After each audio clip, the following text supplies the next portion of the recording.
Hi everyone, मैं आप सबका स्वागत करता हूं हमारे इस यूट्यूब चैनल पे अली शिव फंडेड एकेडमी। और स्टार्ट करने से पहले मैं ये बोलना चाहता हूं कि हम जो भी वीडियो बनाते हैं, ठीक है, जो कुछ भी आपसे शेयर करते हैं वो ओनली फॉर एजुकेशन पर्पस है। हम कोई भी इन्वेस्टमेंट या एडवाइजरी की रिकमेंडेशन नहीं देते हैं। आप कोई भी डिसीजन लेने से पहले अपने फाइनेंशियल एडवाइज़र से संपर्क करें और उनके ही देख रेख में कोई भी डिसीजन ले। आज का जो हमारा स्पेशल रिपोर्ट है जिसके बारे में बात कर रहे हैं वो इज़राइल और ईरान के बीच में जो जंग चल रही है उसके बारे में। अब ये इतना इम्पॉर्टेंट क्यों है, इसको हम लोग समझेंगे स्टेप बाय स्टेप। ठीक है। पहला पॉइंट है कि क्या हो रहा है, एक्चुअली हुआ क्या है। हुआ ये है कि अमेरिका और इजराइल ने मिलकर ईरान पर हमला किया है 28 फरवरी को।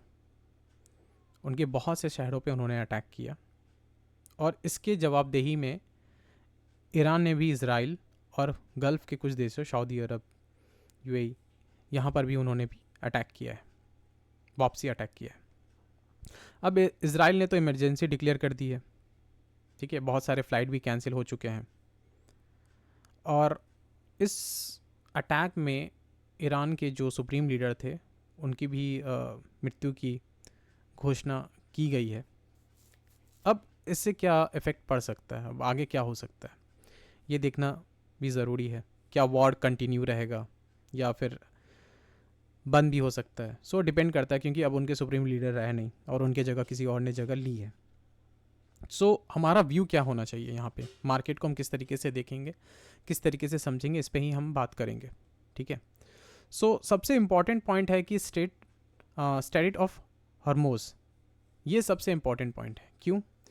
क्योंकि ये दुनिया का दुनिया का सबसे अहम ऑयल मतलब रूट है। ठीक है। तो ये एक नैरो वाटर पैसेज है जो समझिए कि 33 किलोमीटर वाइड यानी चौड़ी है। ठीक है। और यहाँ से जितने भी ऑयल हैं, ऑयल टैंकर है, वो पास होते हैं। मतलब समझिए कि पर्शियन गल्फ को अरेबियन सी से कनेक्ट करता है ये। ठीक है। अब जैसे मान के चलिए सऊदी अरब, यूएई, कुवैत, इराक, कतर, इनके जो भी एक्सपोर्ट होते हैं ना वो इसी रूट से होते हैं, इसी जोन से होते हैं। और इस जोन को कौन कंट्रोल करता है, ये किसके कंट्रोल में आते हैं? ये जो है ना वो कंट्रोल में आते हैं ईरान और ओमान के। ठीक है। ये इस रूट को कंट्रोल करते हैं। अब ये इतना इम्पॉर्टेंट जोन क्यों है? ठीक है। तो आप ये सोचो कि जब इतने गल्फ कंट्रियों का जो ऑयल है इस जोन से पास हो रहा है और उसका कंट्रोल ईरान के पास में है, अगर वो ये रूट ब्लॉक करता है तो फिर क्या? तो सबसे इम्पॉर्टेंट इसके बारे में जानेंगे कि दुनिया का 20% ऑयल जो है ना वो यहीं से गुजरता है। 20% ऑयल मतलब 18 मिलियन बैरल पर डे। और ट्रैफिक यहाँ पे मान के चलो कि क्रूड टैंकर का है 31%। ठीक है। और कोई और रूट, बहुत कम रूट है, पाइपलाइन ऑप्शन लिमिटेड है। ठीक है। तो अब जब ये जो जोन है वो ईरान के कंट्रोल में है तो हो सकता है कि ईरान इस जोन को ब्लॉक करे या बंद कर दे, जो अभी तक उन्होंने नहीं किया है। अगर ये करते हैं तो दुनिया में ऑयल का एक बड़ा क्राइसिस हो सकता है, बड़ा इफेक्ट पड़ सकता है, क्योंकि बाकी कंट्री भी सप्लाई नहीं कर पाएंगे। ठीक है। अब हम थोड़ा सा ईरान के बारे में जानेंगे कि उनका इस ऑयल में कितना क्या रोल है, कितना वो रोल प्ले करते हैं, है ना। अब समझिए तो भाई, स्टैरिस ऑफ होमाज जो है वो दुनिया का सबसे इम्पॉर्टेंट ऑयल चेक पॉइंट है। ठीक है।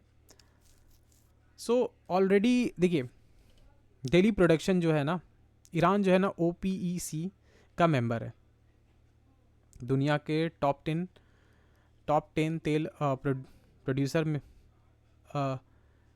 मुल्क जो होते हैं ना, मतलब उसमें वो शामिल है। ठीक है। और इनका इम्पॉर्टेंट क्या है, ये जो है ना $10 पर बैरल ऑयल निकालते हैं या जनरेट करते हैं। तो दुनिया का प्रोडक्शन में 3.1 million barrel per day. Global supply share है 14% दुनिया का टोटल सप्लाई। मेन बायर है इनका चाइना, 80 to 90%। एक्सपोर्ट वहाँ जाता है। एक्सपोर्ट वॉल्यूम है 1.6 मिलियन बैरल डे जो चाइना को जाता है।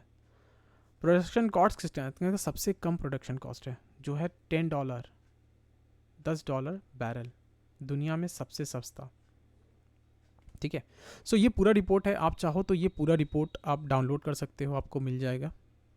ठीक है, डिस्क्रिप्शंस में आप वहाँ से डाउनलोड करके इसको पढ़ सकते हो। सो हम जो है जो इम्पॉर्टेंट पॉइंट है उन पे ही बात कर रहे हैं। ठीक है, कि क्या प्राइस बढ़ सकता है, बढ़ेगा तो क्यों बढ़ेगा, ठीक है, और कहाँ तक जा सकता है। सो ऐसा नहीं है, इससे भी पहले जून में 2025 में इजराइल ने स्ट्राइक किया था उनके जो न्यूक्लियर बेस है वहाँ पे, और उस समय भी 6 से 7% उछाल आया था, जो हमें $80 पर बैरल टैंक देखने को मिला था, और फिर से 28 में वैसा हुआ है। ठीक है, सो हमें अब शायद और हाई $90 जाते हुए दिखे, या $110 भी जाते हुए पर बैरल दिख सकता है। ठीक है, सो सबसे इम्पॉर्टेंट पॉइंट क्या है कि ऐसा क्यों है। अब देखिए, क्योंकि जो भी ऑयल टैंकर्स हैं, ठीक है, वो तो अब इस रूट से अभी जाएंगे नहीं। ठीक है, क्यों, क्योंकि जो ऑयल टैंकर है, ईरान ने अपने खुद ऑयल टैंकर को भी कैंसिल कर दिया है। ठीक है, क्योंकि कुवैत एयरपोर्ट पे ड्रोन अटैक हुआ, यूएई सऊदी में मिसाइल इंटरसेप्ट हुआ। ठीक है, कोई भी टैंकर कैप्टन अभी रिस्क नहीं लेगा।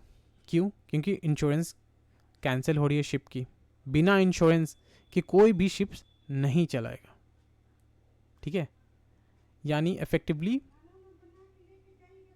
ब्लॉकेज बढ़ेगी, लोग इस रूट से जाना नहीं कंसिडर करेंगे, राइट, तो सप्लाई फिर बंद होगी।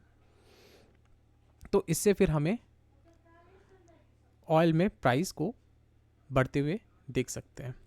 ठीक है, सो एक्चुअली हमारा रिपोर्ट है, आप चाहो तो इसको देख सकते हो, पढ़ सकते हो, ये आप डाउनलोड कर सकते हो इजीली। ठीक है, क्योंकि मैं ज़्यादा इस पर बोलना नहीं चाहता हूँ, आप पढ़ो, देखो, समझो, ये हमारा रिपोर्ट है। ठीक है, और हम फिर से बोलेंगे कि हम कोई भी सलाह नहीं देते हैं। अब हाँ, एक इम्पॉर्टेंट पॉइंट है कि इंडिया में इससे इफेक्ट क्या पड़ सकता है। तो भाई देखो, इंडिया में जो क्रूड ऑयल का यूज़ है ना, वो बहुत चीज़ों पे होता है। अब मान के चलो फ्लाइट्स में, ठीक है, उसके बाद आप मान के चलो कि जो रबर्स टायर्स कंपनी है जैसे MRF है, ठीक है, सो इन कंपनियों में भी क्रूड ऑयल का यूज़ होता है। ठीक है, तो हमें ऐसा नहीं है, हमें बहुत जगह इसका जो इफ़ेक्ट है वो देखने को मिलेगा। जैसे एयरलाइंस कंपनीज़ हैं, मैंने बताया आपको कि एयरलाइंस कंपनी में हमें देखने को मिलेगा, पेंट्स में देखने को मिलेगा। ठीक है, अब हमारे यहाँ जैसे पेंट्स की कंपनी है एशियंस, बर्जर, क्योंकि इनका जो रॉ मटेरियल आता है ना वो क्रूड से ही होता है। टायर्स कंपनी में जैसे मैंने बताया MRF, अपोलो, रबर प्लस ये क्रूड डिपेंडेंट होते हैं।